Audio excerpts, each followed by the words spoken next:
Hey guys, Allison here with Axes and Aprons. Today I wanted to take you around my garden. I'm already out here harvesting a bunch of stuff. I haven't been out here in the last couple of days because we've had non-stop rain.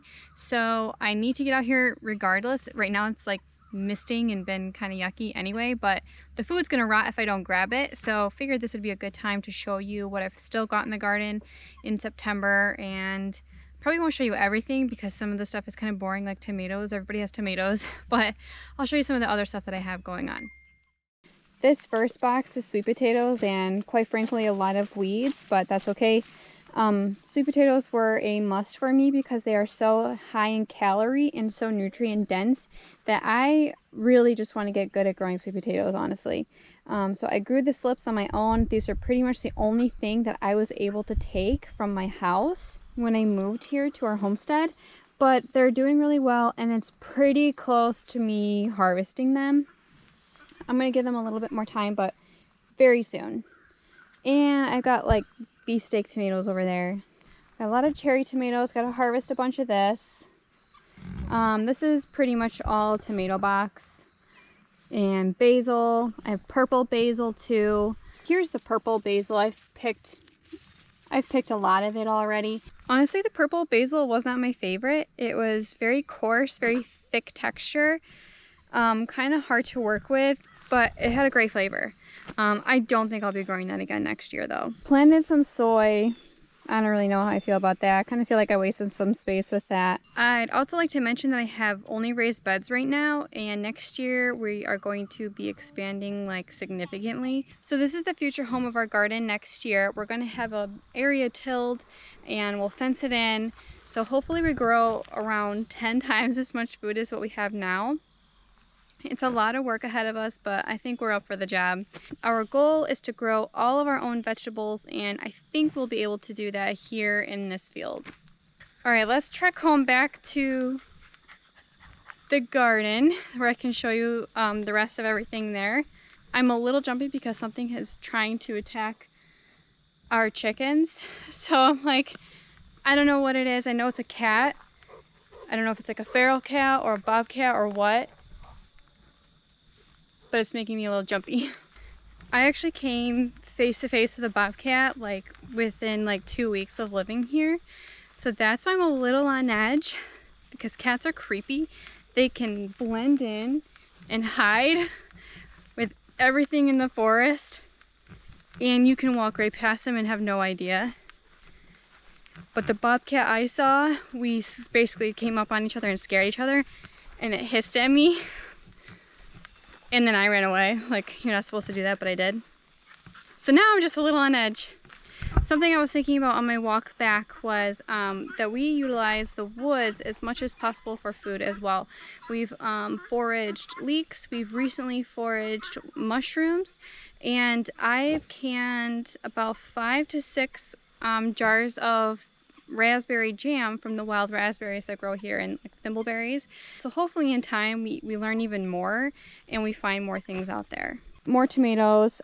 This bed used to be carrots, and when I picked them up I grew tomatoes. So I have a lot of green waiting to be to turn red and harvest. I've also got onions growing. I've kind of been reburying them because I want them to get bigger and I don't want to pull them up yet. But those are going to be harvested really soon.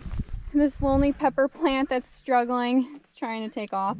Oh, and then I did in here plant beets, and I always plant beets several times throughout the year. We absolutely love beets, and like right here you can see I have more developed beets, and I'm going to harvest these pretty soon too.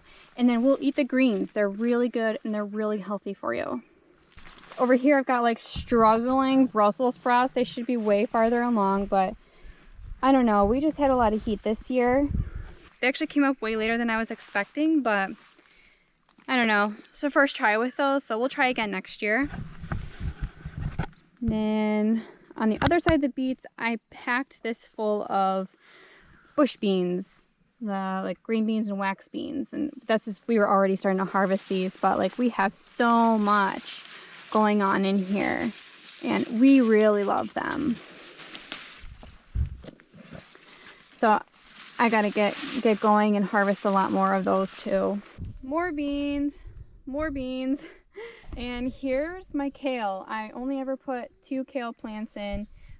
These will stay over through the winter and then they'll be good for next year too, and then they'll probably die off. We normally eat a lot more kale than this, but we do make kale chips out of these and it's really good. I put them in the dehydrator and it's just very yummy. It's a quick snack for the kids too, and they really like it, and it's not chips, you know, so really great.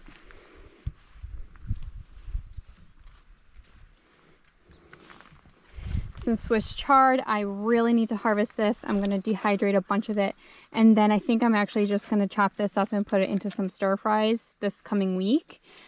We don't eat a whole lot of Swiss chard, especially in the summer, but it's really good just to add into soups. Like if you were going to add in spinach or something, you could just add in the Swiss chard too. I only grew 1 plant because it just comes back. Like you clip it and it's like so much comes in. So it's really beautiful plant and it tastes very good. So I do need to get in here and harvest it. This is dill. I can harvest those seeds. I already harvested a bunch of seeds, but I let it stay and it just grew all these new like little sprouts, and I've been able to harvest fresh dill off of it still. So normally I just like, once it goes to seed, I just pull it, and I didn't pull it this year, and it's growing more, so that's kind of great. Just some more tomatoes here, some more beans. All of these beans I'm leaving to let them go to seed, and then I will harvest their seeds at the end of the year. There's some rhubarb. I actually planted 2 rhubarbs, only one made it, and so here is like where the roots were to the other one. I'm gonna see if that comes back next year, but I love perennial food. So this is not going to be ready to eat for like probably 2 more years, but that's okay. We've at least got it started, got it going. And I made this bed myself actually, just from the rocks on our property, and hauled the dirt myself too. Another perennial food that I have starting is asparagus, and look how beautiful this is. It just feels so great, and it's just, oh, it's beautiful. I planted these from seed this year. It takes about 3 years before you can really do anything with them, but we really love them, and I'm really a fan of perennial food. It's just easy. So we planted a bunch of plants, but when we have our garden next year, we're gonna definitely plant some more. He's trying to sneak tomatoes. He thinks if I turn my back on him, I won't see him. And he's like just sitting here trying to eat my tomatoes right off the vine. I forgot I actually had this really nice pepper plant growing. Some are ready to come off too, but I did forget about that, and I need to get that one off. It's looking good. Like I said before, I'm really a big fan of the perennial food. It's just so much easier, and it's just, you can count on it. So something else that we started actually at our old house was fruit trees. We did pears and apples. We brought them with us because they actually have a really cool story. Here's one of our pears, and then here's the second pear. And we have a gala here.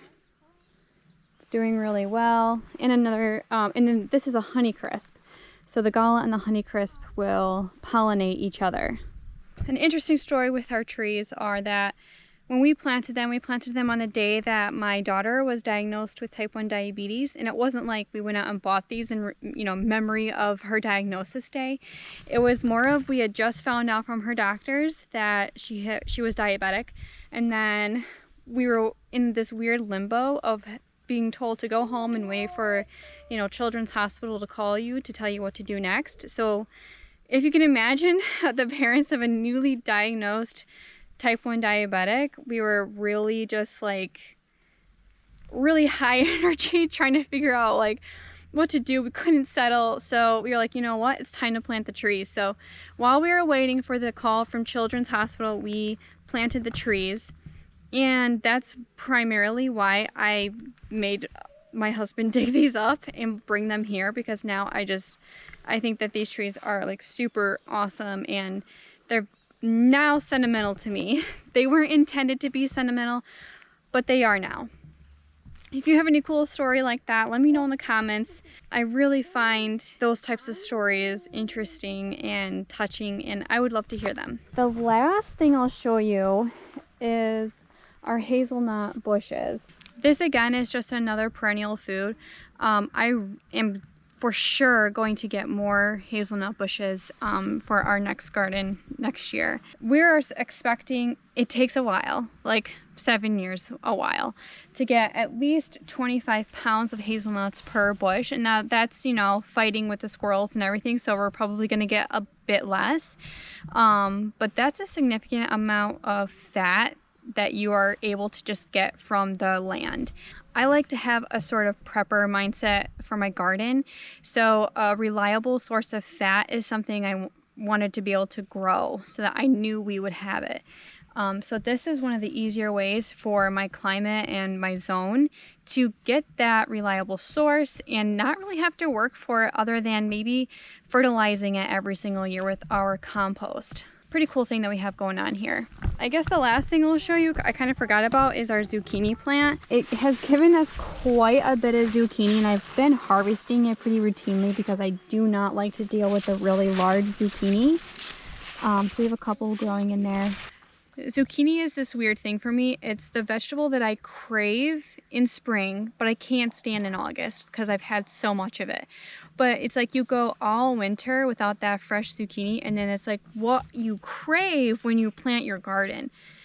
But then you end up growing so much because one plant yields like so much that it's just really hard to handle. So, you know, we went out of our way to make sure we preserved it so we could add it to like stir fries and soups this year, but I'm pretty over it. So anything that I harvest now, actually I take that back, we did cook up one zucchini the other day, but pretty much other than that, I'm preserving because we're over it.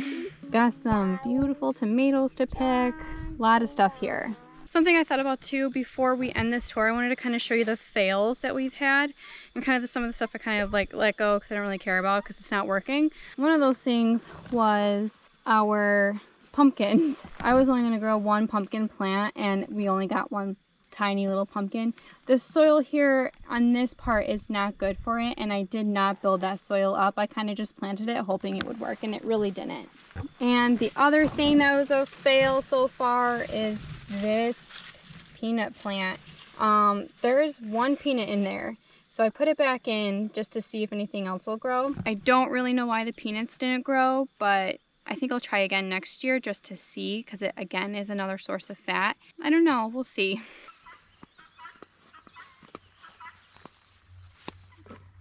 I guess they're right here. And I'm gonna look for things. I see one.